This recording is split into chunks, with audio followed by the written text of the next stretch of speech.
Hello guys, आज की video आपके लेकर आया है टच साउंड मोड ऑफ कैसे करें।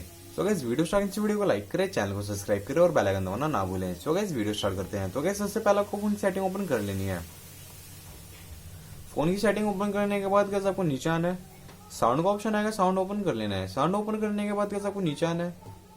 नीचे आने के बाद गाइस आप देख सकते हैं यहाँ पे टच साउंड हमारा ऑन है। तो गाइस आप देख सकते हैं जैसे मैं बैक या होम या रिसेंट पे क्लिक करूंगा हमारा साउंड आएगा। तो इसे ऑफ करने के लिए टच साउंड है ये हमारा ऑफ हो जाएगा। तो मैं इस पे क्लिक करा, ये हमारा टच साउंड मोड ऑफ हो गया। तो गाइस आप देख सकते हैं जैसे मैं इस पे क्लिक करूंगा हमारा कोई साउंड नहीं आ रहा। तो गाइस ये हमारा मोड ऑफ हो चुका टच साउंड। तो गाइस वीडियो अच्छी लगी तो वीडियो को लाइक करें, चैनल को सब्सक्राइब करें और बेल आइकन दबाना ना भूलें, जिससे हमारी कोई भी लेटेस्ट वीडियो आप पर जल्द से जल्द आ सके, आप हमारी वीडियो देख सके और हमारी वीडियो देख के अपने फोन की प्रॉब्लम सोल्व कर सके। थैंक्स फॉर वॉचिंग वीडियो, मिलते हैं नेक्स्ट वीडियो में।